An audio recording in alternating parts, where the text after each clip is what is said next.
What's up, guys? This is Taking the Field with Stevie Mack, and on this episode, we're going to be talking the PLL merger with Major League Lacrosse. We talked about it on the podcast a few weeks ago, but today I'm joined once again by my buddy Phil Rothermich, and we're going to break this down for you guys and talk a lot more about what we've seen, what we've heard, and everything that we have to look forward to with this merger and what it means for pro lacrosse and just the sport of lacrosse in general. But Phil, welcome back to the show, my friend. Thanks so much. I'm happy to be here, Stevie. I always love joining you on the podcast, of course. Absolutely, always great to have you and guys like Jordan as well. We had on a few months ago. Always great talking with you guys. But Phil, just give me your initial thoughts on what this merger, what kind of went through your head when you first found out about it. Because I know for a lot of us, we woke up that Wednesday morning and jumped on Twitter first thing and we saw the news, and a lot of us didn't really believe it, but as the day went on, I think it started sinking in for a lot of people and it became more real by the end of that day. But just give me your initial thoughts on it. Yeah, like you, of course, I woke up. I had a mandatory company-wide meeting that morning, right? So I take a shower, I get dressed, everything. I sit down, and it's a Zoom call. I sit down, look at everybody, and the second they click, go like, "Hey guys," was the second I happened to be looking at my phone and I see PLL merges with the MLL. And like I'm in full panic mode because I'm like, I have to do something, but I can't miss this. So I think I sent out one quick tweet and then set it down. And then as I'm sitting here doing this, I can hear my phone just going and I'm sitting there, unbelievable. But the second that meeting ended, I jumped right on it. I read the press release, started seeing people's reactions. My honest thought is this is a wonderful, wonderful thing. Now people come out of college, they get drafted, they go to the league. There's no longer which one are they going to sign with, which league is going to get the number 2 draft pick, which league is going to do this, that, where's the kid going to go, anything like that. And it's also good for people watching, right? Because it was before, I have people that I would tell about the PLL. And they'd say, "Oh, I caught that on ESPN2 the other night." And I'd say, "Well, that's the MLL." And they'd say, "Well, what's that?" And then I'd be having to explain everything. Now that's taken care of. We don't have to worry about that. Now I saw it on NBC Sports, whatever it is. And people are excited. They're seeing pro lacrosse. So it's now unified in a big, big way. And it's great for the sport. It's awesome. And this upcoming year is going to be extra exciting. Keep your eyes on the draft, right? Because we have got major studs coming over from the MLL. And where are they going to end up? No idea. And that's the way I like it, Stevie. I love it so much. It's a great thing. Yeah, and you kind of touched on a lot of the stuff that we're going to get into a little bit more as this episode rolls on. I just wanted to get your thoughts initially on this whole merger and everything that goes into it. And I know for me, you talked about having that meeting and everything going on and just the timing of how that all went down. I know for me, I got up and jumped on our PLL Pioneers group that we're both a part of, along with Jordan Johnson and a few other people. But I jumped on that, and somebody had posted the original article that was published about it, and they said, like, okay, is this true? Like, what's going on? And I opened it thinking, okay, this is probably going to be those kind of how we did a few months ago here on the podcast, the sort of what if scenario of how that would all go down. So I'm thinking, okay, so somebody probably just wrote another article about that. And then as I'm reading it, I'm thinking, oh, this is real. Like this is an actual thing. And so, like I said, I think a lot of people just had that thing where as the day went on, it kind of sunk in and became more and more real. And you saw a lot of people with their reactions on Twitter, whether they liked it, didn't like it. They weren't really sure how they felt. But like I said, I think for a lot of them, it was still just kind of sinking in. It was kind of this new, we're not really sure what's going to happen, but we know that, or at least we hope that it really puts lacrosse into another level that they've never been to yet. And that was another thing that we talked about in that past episode, was just being able to bring lacrosse to that next episode. So I guess, and you, like I said, you already kind of touched on this, but why is this a good thing, and who really ultimately benefits from it? Because like I said, we saw people on Twitter saying, oh, well, I don't think this is very good for the sport because of A, B, and C, and I'll explain more about that, as I said, a little bit later on in this episode. But why is this, or even is it good for lacrosse, and who specifically benefits from something like this, do you think? I think it benefits the viewers, like I said there, in terms of watching, where to watch, and understanding what they're watching. Before, I think it was confusing if you would have saw the PLL and the MLL, and you were just a casual fan, and then you might think that's the same league.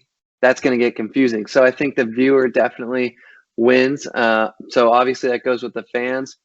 I think to a level the players win, because now it's no longer I liked playing against this guy, but he's in that league, or I'm really good friends with this guy. I mean, we're really close, but he's in that league, I'm in this league, and I would love to be, playing against him or something like that. But now all the players, you're there, you're together. I mean, Lyle Thompson might play against Eppel. I mean, who knows? Or Tucker Durkin. It's fun now to see those sort of things. So I think that's definitely a win. But at the end of the day, that's what all of us fans wanted, right? We all dream of those matchups. Like I said, Lyle Thompson, Tucker Durkin, or whoever it might be, Jared Newman, whatever. And now we as fans finally get to stop wondering, and we're going to get to start seeing. And at the end of the day, I mean, that's what it is about, right? Without all the fans, you don't have viewers. Without viewers, you don't have ticket sales and all that, and then you don't have anything. But also one other thing, I think another thing that wins is the college kids going to the draft. Um, it's going to create fewer kids getting drafted because there's only one league now. However, there's no longer that pressure of, oh, well, the Hammerheads drafted me, but so did Chaos. Chaos might offer this money to me or this many years, and they might offer, and then there's that sort of thing. That doesn't exist anymore, too. So I think those are all some positives. Yeah, absolutely. And I totally agree with everything you said. And I think just from a player's standpoint, as you mentioned, I think that one of the things that the PLL said basically from day one that this league came around back in October of 2018, I believe, yeah, Mm-hmm. 2018, was that they wanted to be that fifth professional league in North America. So you talk about the NBA, NFL, MLB, all that. They wanted to be that next league right up there with them, and they were going to do everything that it took to get there from a business standpoint, from a product standpoint on the field. And this is how we talked about in that previous episode, that what if scenario.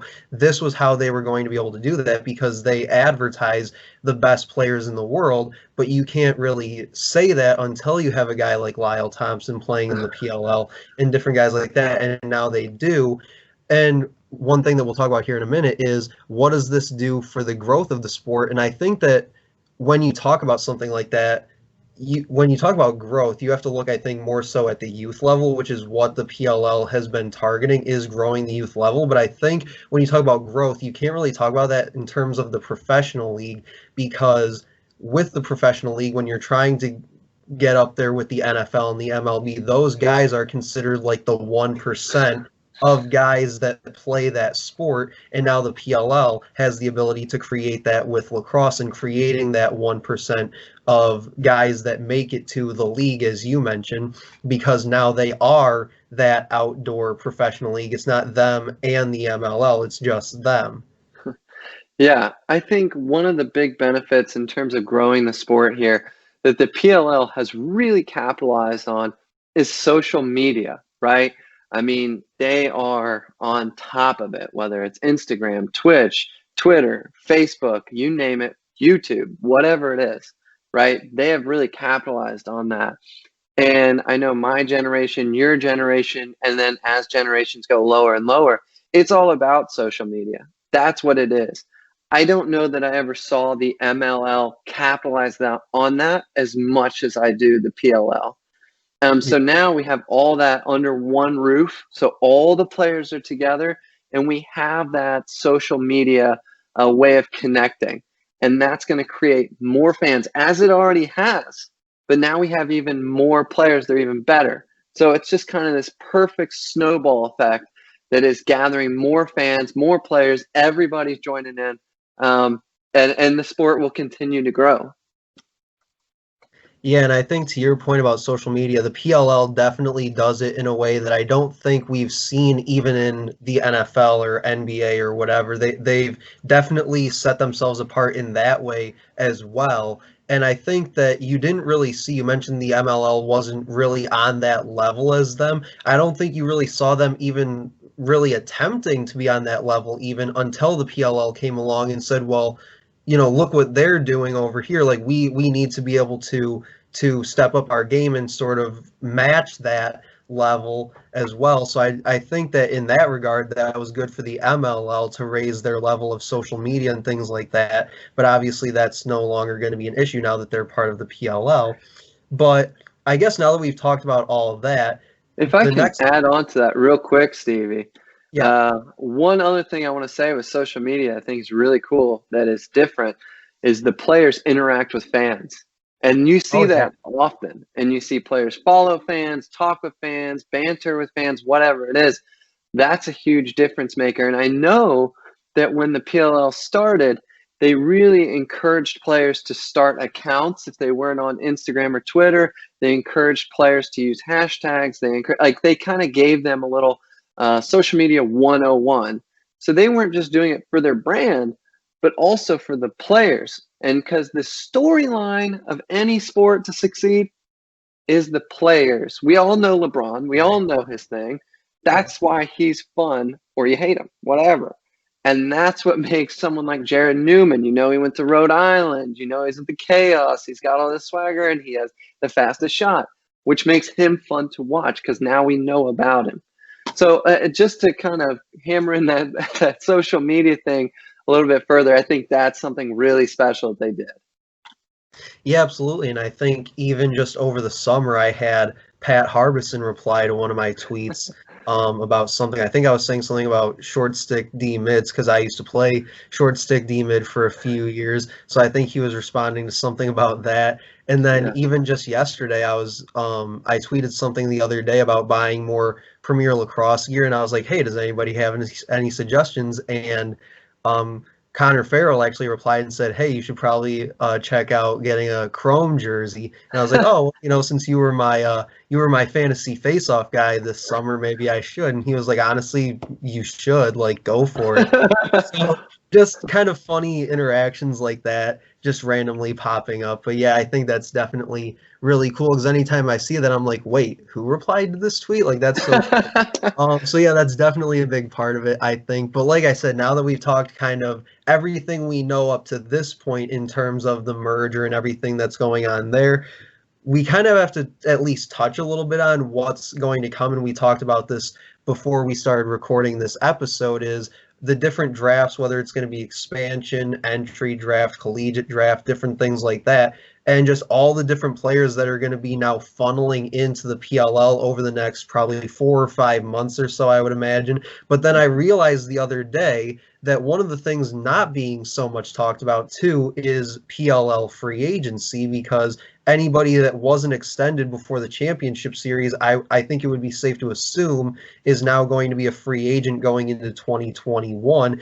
And yes, there were a lot of guys that were extended right before the championship series, but there were also, I feel like, a lot of guys that weren't. And those are guys that are going to have their names potentially entered into that PLL player pool. So yes, we have the merger and everything going on with that, but there is so much yet to be decided over the next 4 or 5 months or so, like I said. So just kind of give me your thoughts on what we can expect here with all these different drafts going on and player movement and just all the craziness we're about to see. I think the PLL is going to have to create a lot more jerseys for the fans to buy. I'll say that. For We have sure. the Boston Cannons or Cannons LLC, excuse me. We have that. We have a new team. They're from the MLL, but they're rebranded. The roster's gone. It's a new team essentially. Yeah. Fortunately, I hope that every team expands their roster just a little so we can get some more players on there. But buddy, we already had so many talented players in this league that it's unbelievable how many we had. And getting the new entry draft last year, we saw a lot of players coming in from that. The entry draft. We saw a lot of players coming in from that we were all excited about, right? Yeah. Well, now take that entry draft and times it by 50 or whatever, 20. And now we've got all those players coming into that. You've got the collegiate draft where you got players like Michael Sowers and so on, which is another huge place for talent. Like you said, there's going to be the player pool because teams are going to have to cut players if they want to get more on. Now you've got that. You got free agency. I think there will be many seasons, not many, but there will be a number of seasons as the PLL continues to grow that will be shake up things, and then finally it'll kind of settle itself out a little bit, like other sports settle themselves out a little bit. But I don't know if we'll ever see a chance for a bigger shakeup than this off season. I think this off season is going to be one for the ages. It's going to be fun. Get your Twitter notification set. It's going to be a lot going on. You're going to want to stay on top of it. In fact, set your notifications for PLL updates and my man Stevie Mac. Why not? Yeah, absolutely. Give a little shout out to both of us. Definitely give us a follow on social media as well, and also follow along with this podcast. As like I said, there will probably be a ton of stuff being covered over the next few months, and we'll definitely have to get you back on for a lot of those discussions when those come up. But that'll do it for this episode, guys, of Taking the Field with Stevie Mac. Make sure to like, comment, and share on this post. Let us know what you think about the PLL and MLL merger and what you think will happen over the next few months. Because like you said, none of us really know what's going to happen, but we can all have our guesses, and we can all just sit back and watch and let it happen and just enjoy as lacrosse fans. And I'll also link the past episode to our merger discussion in the description for this episode below. But that'll do it for me and Phil, guys. We'll talk to you later.